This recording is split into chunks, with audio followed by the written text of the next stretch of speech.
Lamentações, por gentileza, capítulo 3, versículo de número 26. Lamentações, capítulo 3, verso de número 26.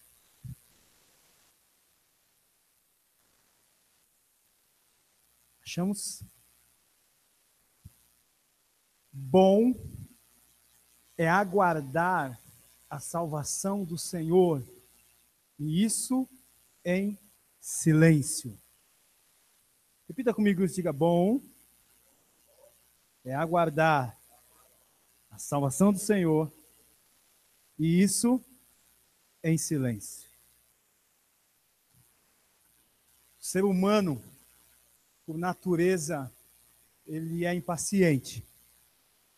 O ser humano, por natureza, é imediatista. O ser humano, por natureza, ele é agitado. Nem todos, mas a grande maioria. E a Selma leu um texto que fala: aquietai-vos e sabei que eu sou Deus. Aquietar talvez seja uma das coisas mais difíceis para nós praticarmos. E muitas vezes nós, na nossa ânsia de querer fazer as coisas, nós até atrapalhamos o Senhor de agir nas nossas vidas. Nós costumamos dizer que para Deus operar nas nossas vidas, nós precisamos tirar a nossa mão. E o salmista diz: aquietai-vos e sabei que eu sou Deus. E nesse texto de Lamentações, a Bíblia diz: bom é aguardar. Está aí outra palavra difícil, que é aguardar. Esperar não é fácil, mas esperar é algo que é necessário para nossas vidas. E nós só esperamos porque nós confiamos. Nós só esperamos porque nós dependemos. Esperar não é fácil. Esperar não é uma coisa simples, mas esperar é necessário para nossas vidas. Posso ouvir um amém? Então o salmista diz: aguarde. O Lamentações diz: bom é aguardar. Aguardar no quê? Aguardar a salvação. Sabe o que está dizendo para nós? Que o nosso Deus, ele vai vir. O nosso Deus, a salvação dele, vem. E quando nós pensamos em salvação, não é só questão da salvação de ser para o céu ou para o inferno. A salvação de Deus vem nas nossas vidas hoje. Mesmo que você já tenha sido salvo da maior bênção que nós entendemos, que é céu e inferno, Deus tem salvação para aquilo que nos aflige. Deus tem salvação para aquilo que nos afronta. Deus tem salvação para aquilo que nos oprime. Deus tem salvação para aquilo que se levanta contra a sua vida e contra a minha. E a salvação, ela vem. O profeta Jeremias está fazendo uma afirmação. Aguarde. Aguarde no Senhor. Aguarde Deus. Porque a salvação vem. Bendito seja o nome do Senhor. Será que nós podemos crer nisso? A salvação vem. E ele diz assim: aguarde em silêncio. Aguarde dependendo dele. Aguarde descansando nele. Hoje eu estava lendo um texto em Tiago. E eu quero, de fato, escrever esse texto e colocar na frente do meu escritório. E todo dia eu quero ler para ele. O homem seja tardio para falar, pronto para ouvir, tardio para falar, tardio para se irar. Às vezes nós falamos demais. E nas muitas palavras nós nos perdemos. Nas muitas palavras nós falamos bobagens. E a Bíblia diz: seja tardio no falar.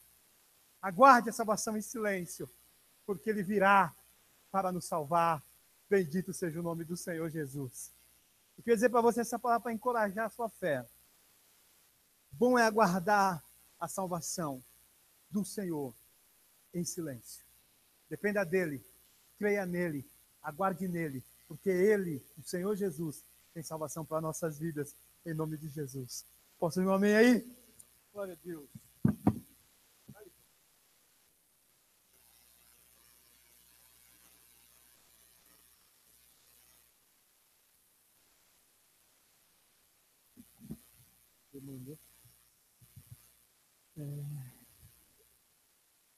Essa é uma devocional que eu vi essa semana, que vai de encontro do que a gente acabou de ouvir. que é do Salmo 67, que começa com: Seja Deus gracioso para conosco e nos abençoe, e faça resplandecer sobre nós o rosto, para que se conheça na terra o teu caminho e em todas as nações a tua salvação. E o que é muito interessante, que o José falou isso umas 3, 4 vezes, no versículo 6. Não, vou ler o 5 e vou para o 6. Louvem-te os povos, ó Deus, louvem-te os povos todos. A terra deu seu fruto. E Deus, o nosso Deus, nos abençoa. É o nosso Deus que faz isso. Nenhum outro. Né?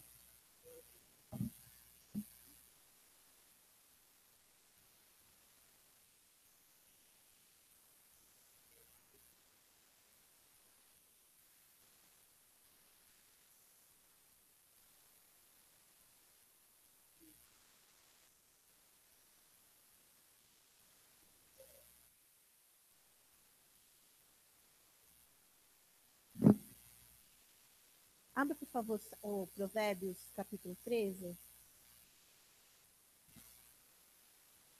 13. Eu não vou comentar, na verdade eu só vou ler. Eu estava lendo ele hoje de manhã, e aí eu fui começar a grifar, e quando fui ver, grifei o capítulo quase inteiro. Provérbios tem dessas, né? Provérbios, capítulo 13.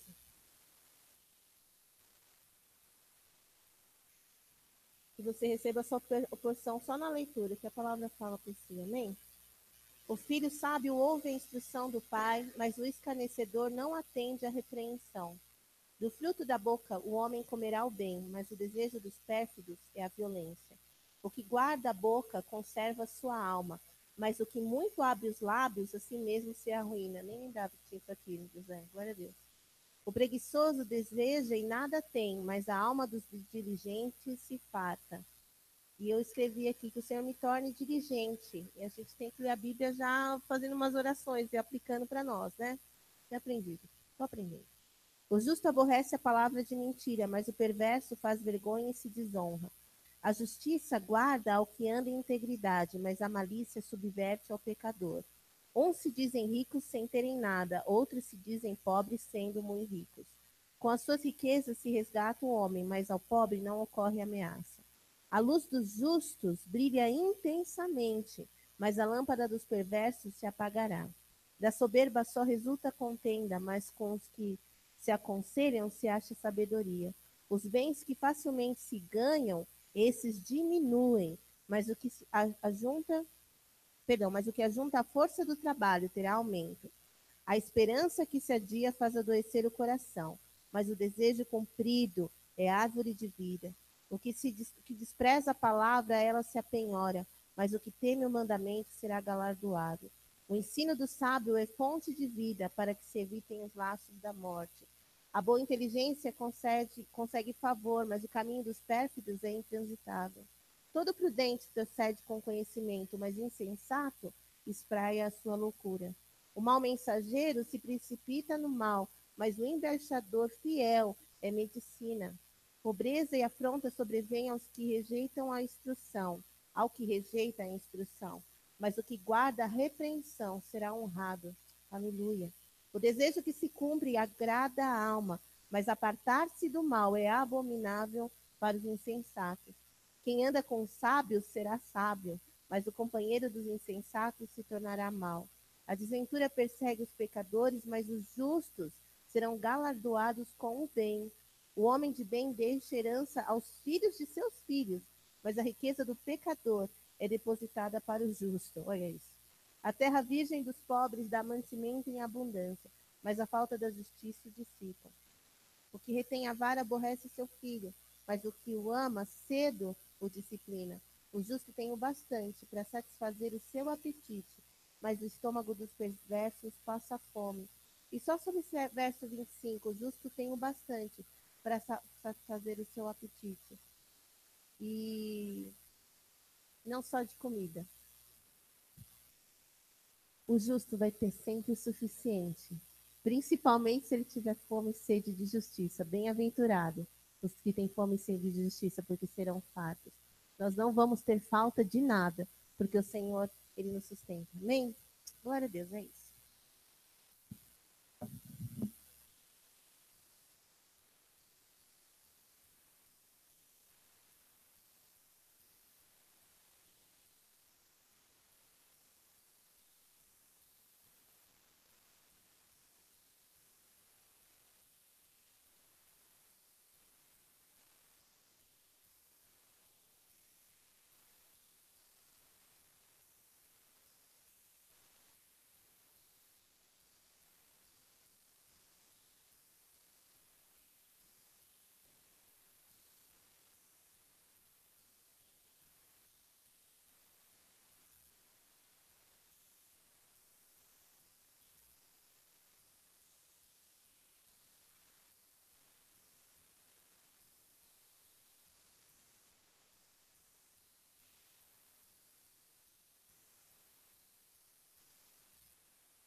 enquanto a Selma estava lendo o Salmo 46, eu gosto muito do Salmo 46 também.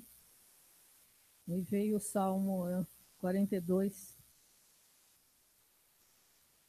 e ele fala assim: como suspira a corça pelas correntes das águas, assim por ti, ó Deus, suspira a minha alma.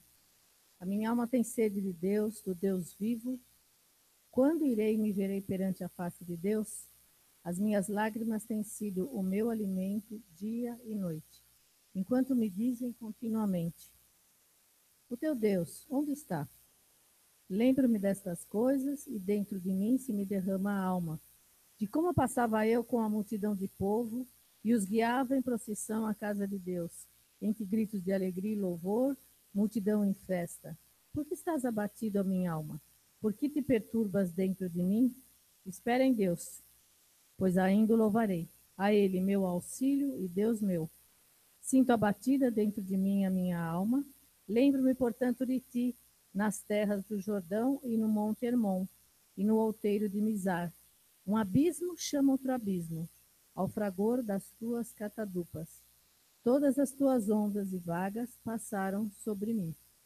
Contudo, o Senhor durante o dia me concede a sua misericórdia, e à noite comigo está o seu cântico, uma oração ao Deus da minha vida.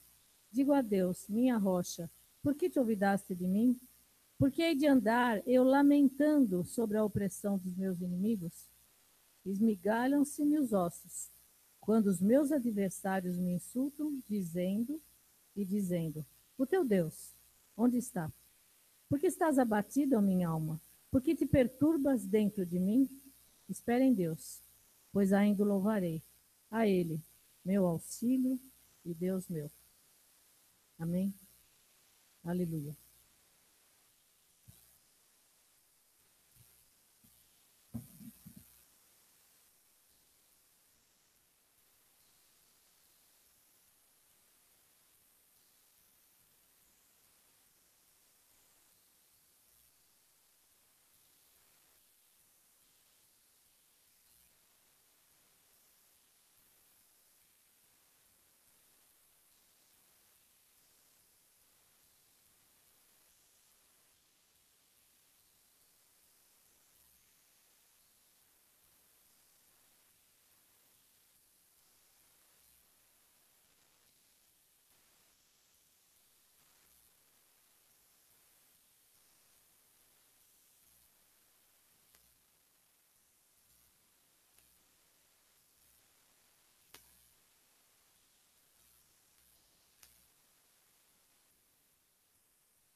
eu estou aqui só para falar uma coisa.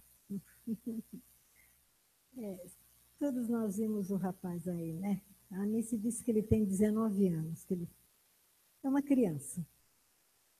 39? 39 ou 29? 39. Bom, é novinho, né, Priscila? A Priscila é uma criança. E a gente olha aquele corpo todo deformado. E a gente vê o que o diabo faz com a pessoa. E eu fiquei lá atrás mesmo, porque quando ia começar o culto, eu falei com toda a autoridade que o Senhor tem me dado para demônios, que ele ficasse quieto, que agora ia começar o culto. E ele ficou quieto. Ele fez os gestos dele, ele cantou, ele tentou cantar muita música, muito louvor.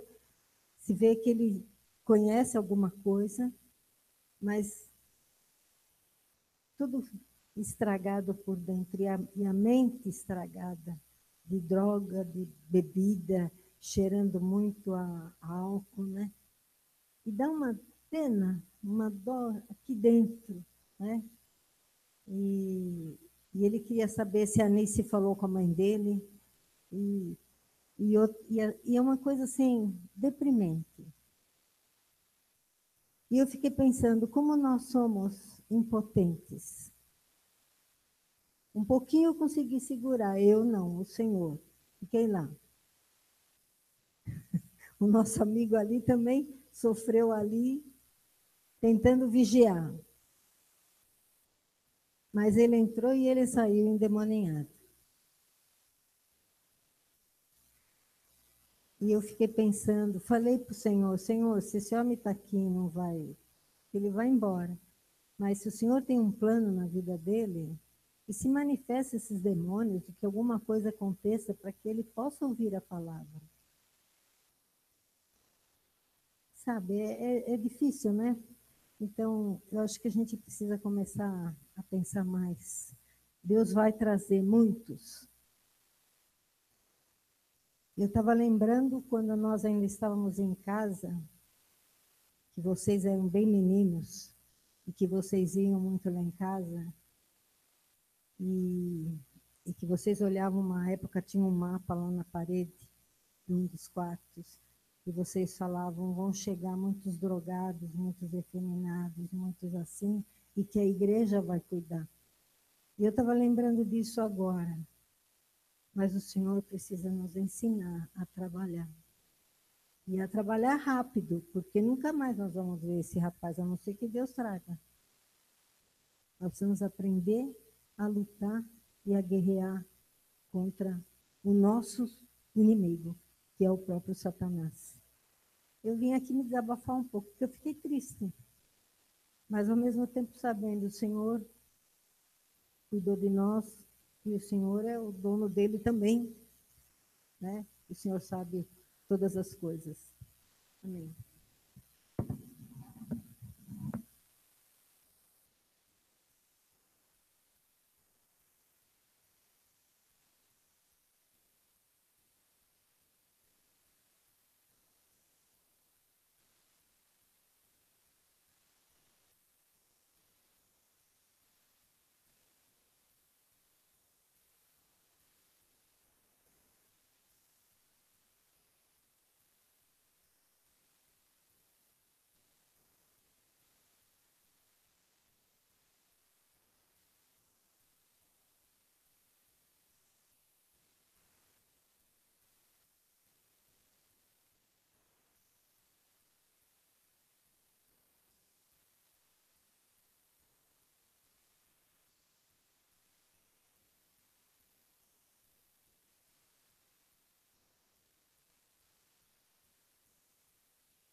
Eu não sou a pessoa adequada para estar aqui falando esta noite. Ontem eu cheguei em casa, uma reunião de oração, estava gostoso, estava contente, Deus falou. Aí, virado para um armário, eu falei, Deus, esse povo nesse país está lidando como se nada tivesse acontecido, eles estão continuando a fazer seus planos para esconder toda a sujeira. Eu falei, Senhor, dá um chacoalhão nesse povo. Precisa dar um chacoalhão muito forte. Mal sabia eu que o chacoalhão estava sendo dado. E quando eu liguei a televisão, já de noite, já tarde da noite, fiquei sabendo das notícias que assolaram o presidente de um dos grandes partidos,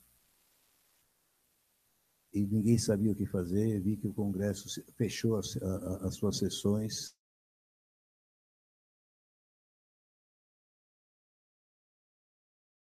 Contente porque Deus ouve a oração. No caso, ele já tinha feito, mas eu estava orando aquilo que já estava acontecendo. Mas, de repente, começou a me bater uma tristeza muito grande e uma aflição. Porque eu sei que eles não vão resolver esse assunto, não está na mão deles. E eu sei que eles vão espernear para continuar ficando nas suas posições. Ouvi um pouquinho o Senado hoje e era incrível.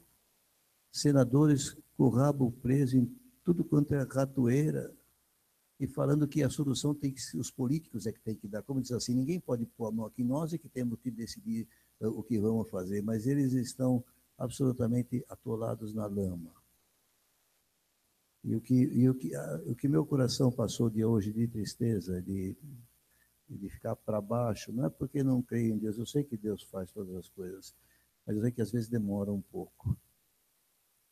E o que eu enxerguei foi um grande sofrimento, ainda maior.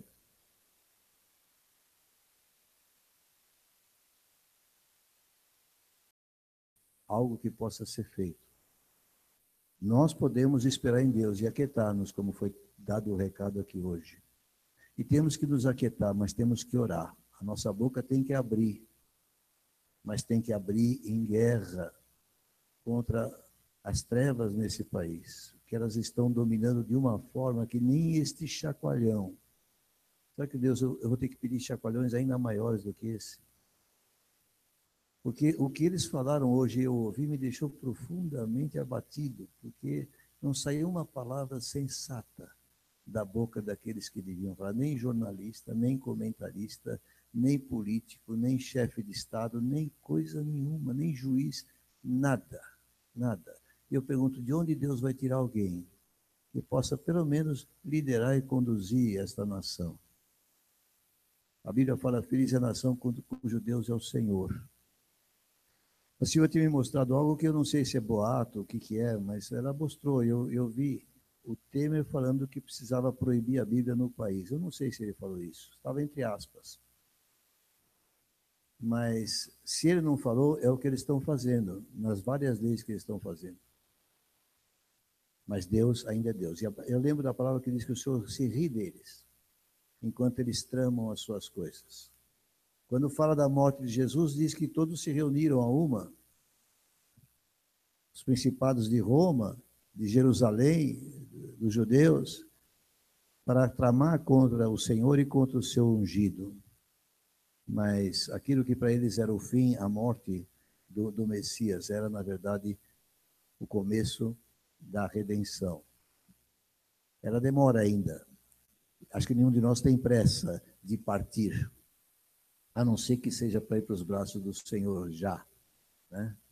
Mas, enquanto isso, hoje o tempo no Brasil é de clamar ao Senhor para livramento. Não é só nosso, não. O povo todo vai passar por sofrimento ainda maior. A gente olha para a Venezuela e vê uma parte do que pode acontecer. Não temos passado por aquilo que eles passam. A situação pode ficar muito pesada. Por isso, o livramento pode vir pela oração do povo de Deus. Se há um poder que pode mover as coisas aqui, é o poder de Deus. E o que move o poder de Deus na terra é a oração do justo. Que a igreja tenha sabedoria para atuar. Nós não podemos olhar para homens e falar, esse vai nos salvar. Não vai. Mas podemos levantar a mão e dizer, esse vai nos salvar. Esse nos dá a salvação. Que nós possamos ter sabedoria. Eu preciso de sabedoria. Eu peço a Deus que me dê sabedoria para entender esse tempo e para poder agir. Porque eu não sei bem o que agir. Hoje eu não sei. Eu preciso de direção de Deus para saber como agir. Porque está muito, muito, muito escura a situação. Mas o Senhor é luz. E nós estamos na luz. E nós confiamos no Senhor. Amém? Glória a Deus.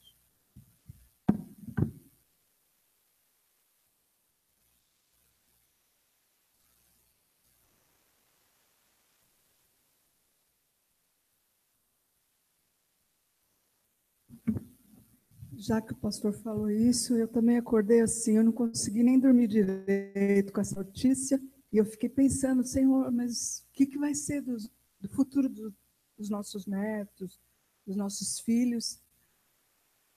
O que eles têm, né? Tá difícil. E aí, eu fiquei impaciente, e Deus me levou aqui para ler Isaías 9, que fala, mas a terra que estava aflita não continuará a obscuridade. Para a terra que está aflita não continue a obscuridade. Deus, nos primeiros tempos, tornou desprezível a terra de Zebulon, de Naftali, mas nos últimos tornará glorioso o caminho do mar, além do Jordão, Galileia dos gentios. E eu estava pensando na nossa terra que está obscuro, está tudo tão difícil. Nós estamos vivendo um período de trevas no nosso país. Aí ele fala, o povo que andava em trevas viu grande luz. E aos que viviam na região da sombra da morte, resplandeceu-lhes a luz.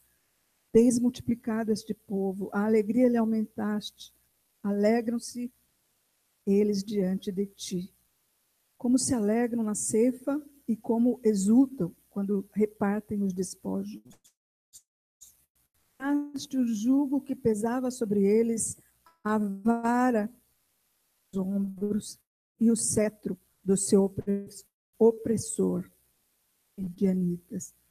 Porque toda bota com que anda o guerreiro no tumulto da batalha e toda veste revolvida em sangue serão queimadas. Servirão de pasto ao fogo, porque um menino nos nasceu, um filho se nos deu.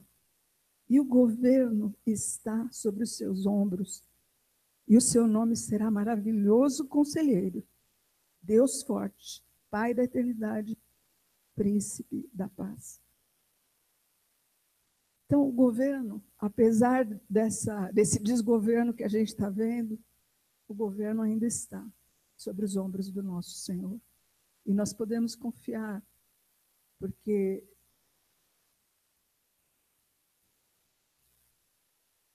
para que se aumente o seu governo e venha paz sem fim sobre o trono de Davi e sobre o seu reino, para o estabelecer e o firmar mediante o juízo e a justiça que nós clamamos tanto. Nós sabemos que justiça é só o Senhor que vai fazer.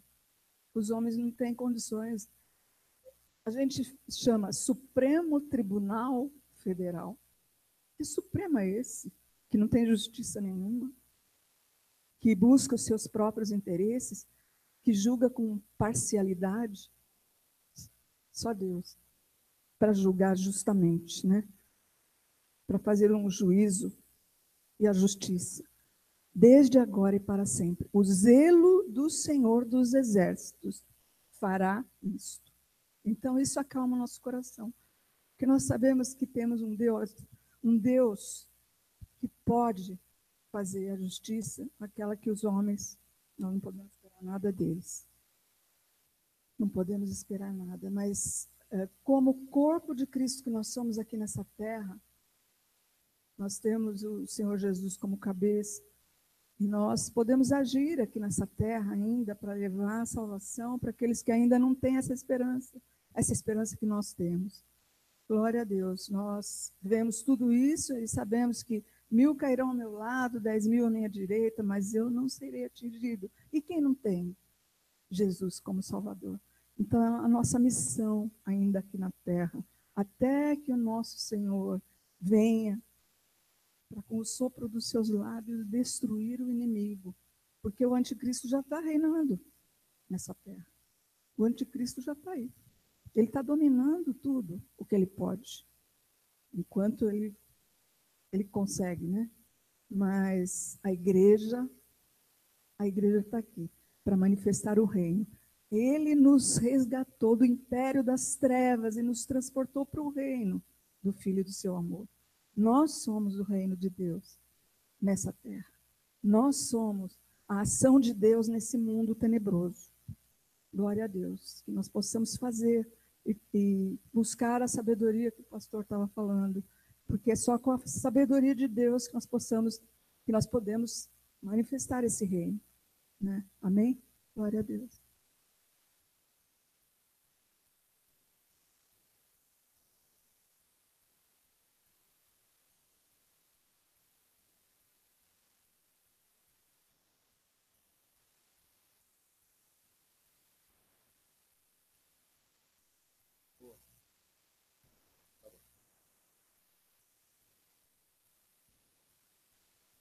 Ó, Rose, vou ler a Bíblia daqui a pouquinho, mas deixa eu falar uma coisa.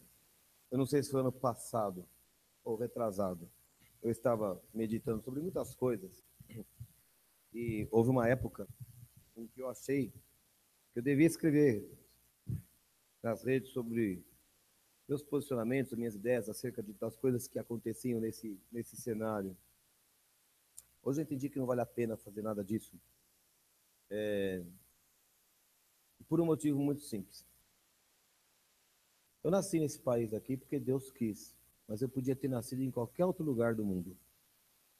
E não faria a menor diferença. Eu continuo sendo cidadão do reino de Deus. Então eu vejo as pessoas discutindo muito sobre as suas bandeiras e sobre o seu estado, a sua nação e o seu etc.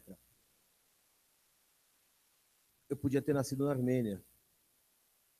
Meu avô podia ter pegado o navio certo e ido parar na outra América. Para mim, ele pegou o navio errado, só pode ser. É verdade, né? Mas, por algum motivo, Deus colocou a gente aqui. Então, eu descobri que meu apego não devia ser tanto esse lugar aqui. Porque eu nasci aqui, mas eu podia ter nascido em outro continente. Né? Meu apego tem que ser ao lugar de onde realmente eu sou, o reino do Senhor. Aí mudou toda a minha visão. Nós não somos daqui. É a vontade de Deus. Eu aprendi em Atibaia e ficou muito claro. Eu já tinha essa noção, mas ficou muito claro para mim. Se você quiser entender como Deus imagina as coisas, você tem que ler Gênesis 1 e 2. Tudo antes da queda. Depois da queda é outro padrão. Antes da queda não havia nações, antes da queda não havia governo, antes da queda era Deus governando sobre as pessoas e as pessoas estabelecendo a vontade de Deus e dominando a terra conforme ele tinha determinado para o homem. Tudo que acontece depois da queda é a adaptação que Deus permite, mas não é o plano perfeito de Deus. Então a gente tem que se virar nesse lugar aqui mesmo. Segunda coisa, ontem estávamos orando lá na nossa reunião de oração, e eu vou compartilhar a visão que eu tive ontem. Não foi uma visão, foi uma compreensão que eu tive. Que quero compartilhar com vocês. Eu comecei a orar e imediatamente eu comecei a exaltar as grandezas de Deus, como nós cantamos aqui, indescritível, e eu quis começar com esse cântico mesmo. E em algum momento, logo nas primeiras palavras, eu ia começar a fazer as lamúrias, aquelas coisas... Deus, eu preciso disso, eu preciso daquilo, olha para os meus filhos, enfim, a minha conta, eu preciso pagar. É aquelas coisas que a gente pergunta sempre. E quando eu ia começar isso, Deus falou assim para mim, mas espera aí, até agora você está exaltando o meu poder, falando da minha glória, dizendo que eu cuido de você, e agora já está começando a choramingar aí? Você devia estar me agradecendo, porque se eu sou tudo isso que você está falando, então você devia saber que eu vou cuidar de você.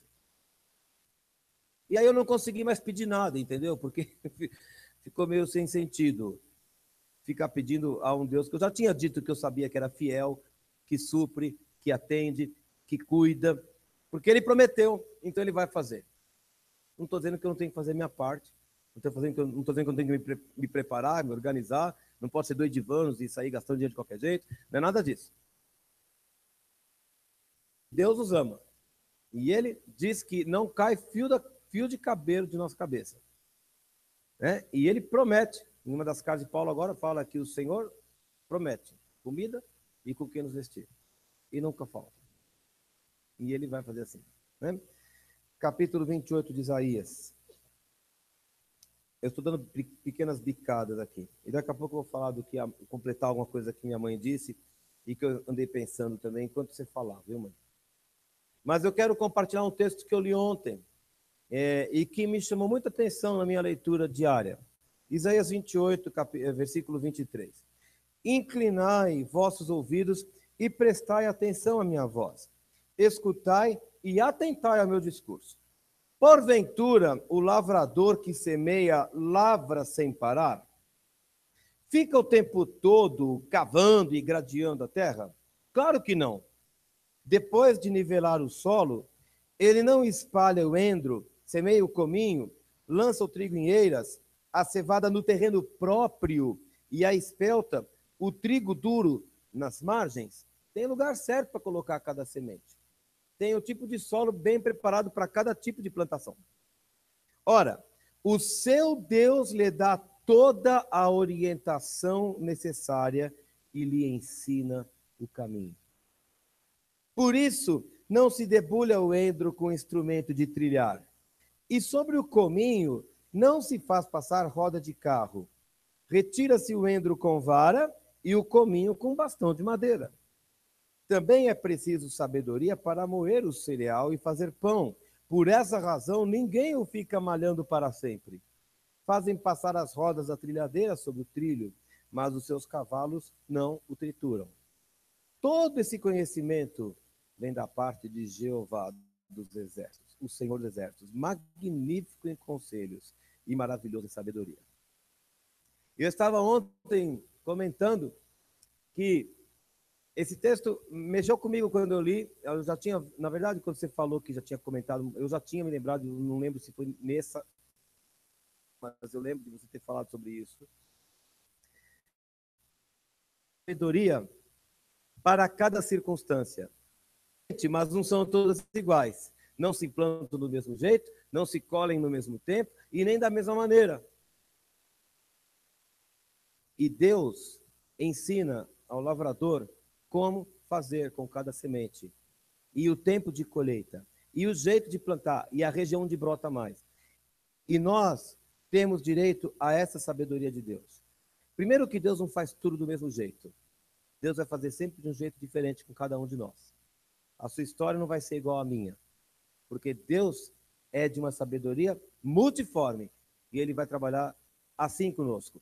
Cada caso desses que entrarem pela igreja será tratado de um jeito diferente, e nós vamos ter que aprender como, porque nós não sabemos, mas cada um tem um jeito.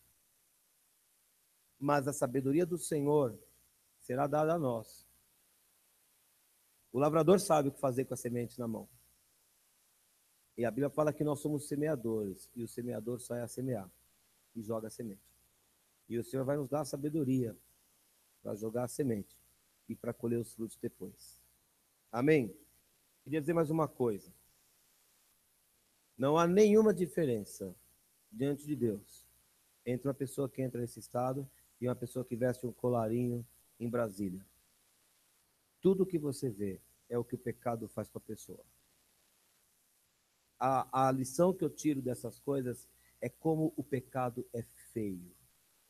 Essas coisas que você vê aqui, eu vejo lá onde eu trabalho. São todos jovens, muitos de família boa, estabelecida. Um jovem foi, como é que fala? Flagrado, carregando uma caixa com entorpecente dentro da mala. Chamaram a mãe. Sabe o que a mãe falou? Eu já falei para ele não trazer tanto assim. Você pensa que a mãe ficou preocupada porque essa é a nossa sociedade, assim, mas já falei para ele parar com isso, com esses rolinhos. Ele vai uma caixa cheia de rolinho para distribuir na escola. Os pais sabem. Vocês não sabem que geração de pais é essa que está solta pelo mundo. Vocês não têm noção da geração que está por aí. Eu, quando vejo esses moleques lá na escola, um mais doido que o outro, eu tenho vontade de bater nos pais e falar: você é culpado por isso. Você está criando um monstro na sua casa.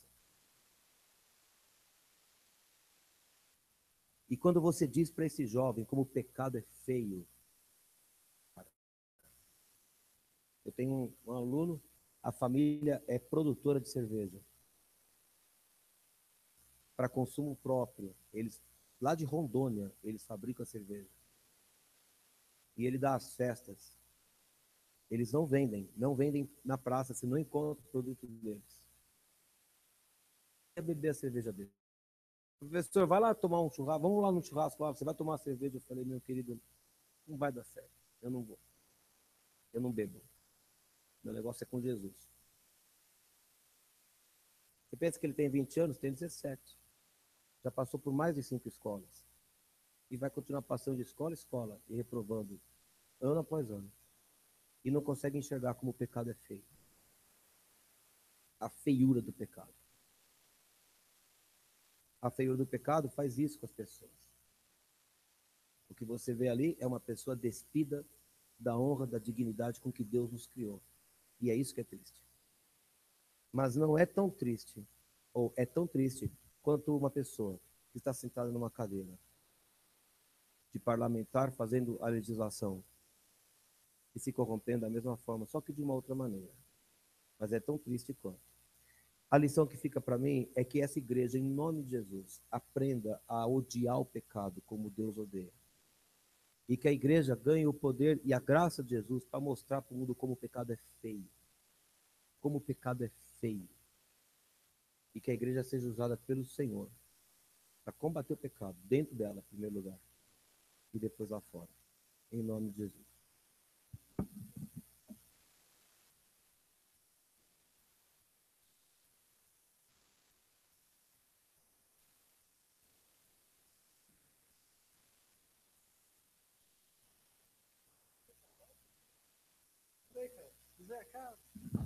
Fique de pé, por favor.